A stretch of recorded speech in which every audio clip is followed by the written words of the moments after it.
दोस्तों, राधा और कृष्ण की प्रेम कहानी सदियों बाद भी लोगों के दिलो दिमाग में ताजा है। एक ऐसा प्रेम जिसमें किसी ने कृष्ण की भक्ति का राह देखी तो किसी ने इस कहानी को संगीत के जैसे गुनगुनाया। कृष्ण और राधा का प्रेम जितना चंचल और निर्मल रहा उतना ही जटिल और निर्मम भी। सदियों से भले ही कृष्ण के साथ राधा का नाम लिया जा रहा है, लेकिन प्रेम की ये कहानी कभी एक नहीं हो पाई। दोस्तों, आज भी ये सवाल लोगों के मन में आता है कि राधा और कृष्ण तो सच्चा प्रेम करते थे जिसे पूरी दुनिया सदियों से जानती है, लेकिन राधा और कृष्ण की प्रेम कभी शादी के बंधन में क्यों नहीं बंध पाई?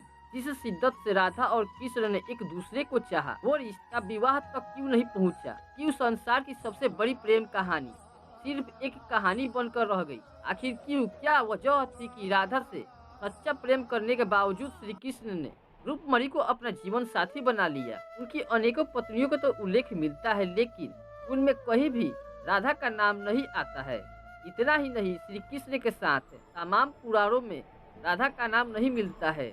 भगवत गीता से महाभारत तक कहीं भी राधा का नाम, राधा का अंतिम समय कहाँ बीता और किन हालातों में राधा ने अपने जीवन के अंतिम क्षण बिताए।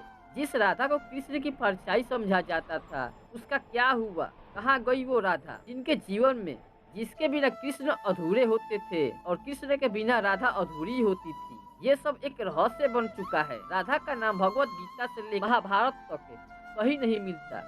क्यों राधा का नाम कृष्ण की कथाओं में नहीं है? इस रहस्य को जानने के लिए उनके धरती पर उतरने के रहस्य को जानना होगा। ऐसा कहा जाता है कि राधा धरती पर कृष्ण की इच्छा से ही आई थी। भादों के महीने में शुक्ल पक्ष के अष्टमी के अनुराधा नक्षत्र में रावल गांव के एक मंदिर में राधा ने जन्म लिया था।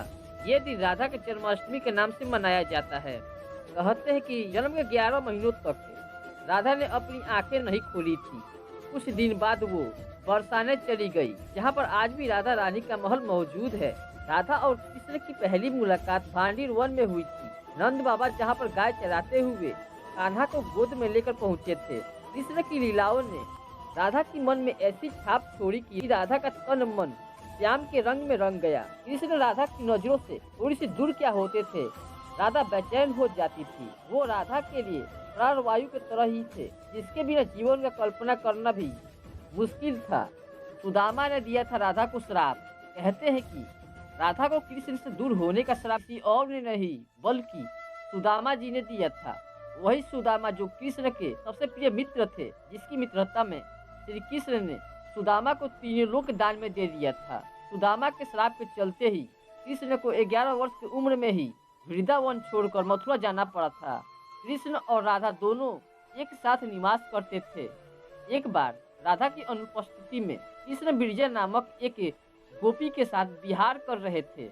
तभी वहां पर राधा आ पहुंची और वहीं पर कृष्ण और बिरजा को अपमानित किया। इसके बाद राधा ने बिरजा को धरती पर दरिद्र ब्राह्मण होकर दुख भोगने का भी श्राप दे दिया। वहां पर मौजूद सुदामा से यह सब बर्दाश्त नहीं हो पाया और उन्होंने उसी वक्त राधा को कृष्ण से वर्षों तक दूर होने का श्राप दे दिया।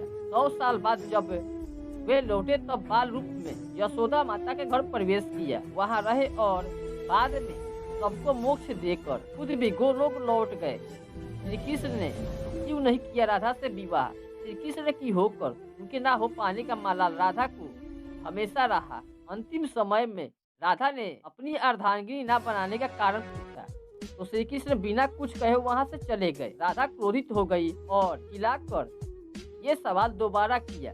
राधा की क्रोध देखकर कृष्ण मोड़े तो राधा भी हैरान रह गई। कृष्ण राधा के रूप में थे। राधा ये समझ गई कि वो भी कृष्ण ही है और कृष्ण ही राधा है, दोनों में कोई फर्क नहीं है। राधा कृष्ण की ना होकर आज भी उनके साथ पूजनीय है। राधा कृष्ण की ये प्रेम कहानी अधूरी होकर भी अमर हो गई। दोस्तों, आपको सुदामा द्वारा दिए गए श्राप के बारे में क्या कहना है, हमें कमेंट के माध्यम से जरूर बताएं। और राधा कृष्ण से जुड़ी कोई भी जानकारी चाहिए हो तो हमें कमेंट सेक्शन में कमेंट करके अवश्य बताएं। अगर वीडियो पसंद आई हो तो वीडियो को लाइक करें एंड चैनल को सब्सक्राइब करें, क्योंकि आपको ऐसा वीडियो हमेशा मिलता रहेगा।